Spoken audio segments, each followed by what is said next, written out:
Okay, back to the small wave realm again. It can actually be fun to surf small waves. And here's another one that makes it fun. This is real similar to the Rascal too. It's got a different tail on it though, unique tail. And so we call this one the Apache. And been doing it in Japan for about the last year with really good results. And so we made this one, and Jarrah and some of the boys got to ride it recently on swell we had here in California. So they got to ride it in not only small waves, what it's designed for, but also really good waves too.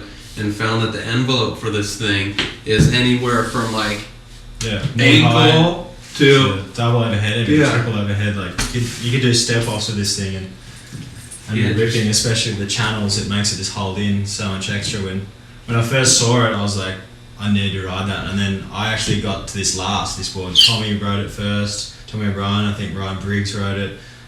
Danny Estes, and they were all ripping on it. I'm like, I gotta try this thing, and tried it. And everyone dreams about surfing, the little fishes and all that stuff. But I think this thing is just the future of like fish, where the fish kind of evolution is going, because you got your channels, you got your 5-fin, you can, 3-fin. It's got this everything in such a one little package that it's good. Insane.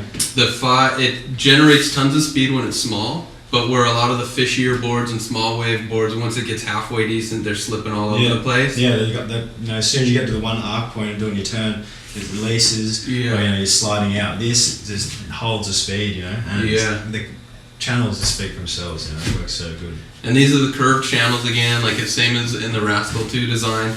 The curved channels is a design concept that it gives it extra drive off your back foot, but it also gives it hold at the same time. So it's kind of a neat design, because those two usually don't work together. But with these kind of channels, you can have the best of both worlds. And since they're curved, they don't track. They'll break out of a turn, where the straight channels, they can tend to cavitate or crack and skip. And then when you got an onshore day, they start to freak out a bit. But this thing, I was riding at 1 foot Newport the other day, and with a guy from Sector 9, I was like, "This is the best 1 foot, session I've had for a 1 foot day at Newport." And I was this thing speaks for itself. But the best thing I saw about was the deck, how it's scooped out here. Because I always, when I get my boards, like to get the impression of your foot in there, and so it feels like you're lower to the ground. But this one's like, it kind of gets it in there too, so you're already it feels like you're on the water, surfing on the water almost, I cut it out about a quarter-inch more. At the stringer, we're typically because I looked at it, it's 1 3/4. I'm like, that's crazy, but then it shouldn't float either. You're like 1 3/4. What's up? But the volume's redistributed. With the concave deck, you still have a lot fuller rails than you would normally ride, and the rocker's so flat. So it feels like you're sitting in it when you're on the board. Like your feet feel like they're right inside on the foam. It's really kind of like the old Greeno spoon concept. The spoons, exactly. Lower to the water, so you can feel the board better. And kind of skateboardy too. Yeah, more skateboardy. It's like concave deck in a skateboard. It sticks to your feet more. It's like a bit of a pressure sticking back. And then this tail, what did you notice about this tail when you were riding it? It just frees it up. So it's like you can get it right around, and then if you just want to give that extra tweak, it just releases. You release with it, you know what I mean? You got release points here and there. Here and here, the 2 spots. But also with a round tail, it gives you that where you're not losing drive. You know what I mean? Where you would with a bat tail or your swallow tail or something like you've got that release, but you're losing drive with this.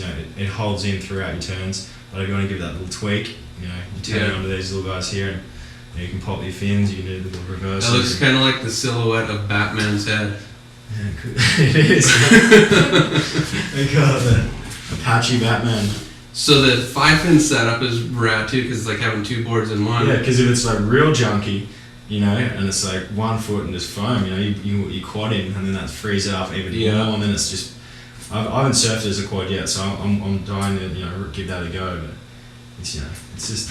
Typically I'll gotta have one in your quiver basically. Yeah, typically I'll go quad for small mushy sectiony point stuff, and you just fly it through, float over everything. And then if you got a beach break that you got to get in a quick couple. Because that's what I rode it the other day, and it was basically a reform. So it was real dot to dot. So basically you have to hit the wash here, cut back, go in, get the little reform, double up, all this, and this was just point on it, And that was just a regular thruster the whole way through. Yeah, it was just a regular thruster. For my regular fins in it, and I'd ride every day.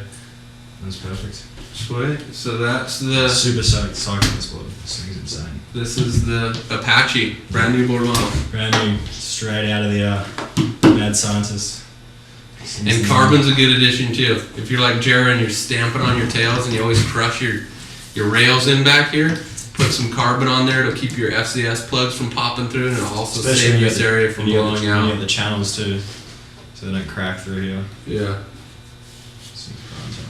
All right. But be watching some new clips on this thing. I'm gonna be right here. You.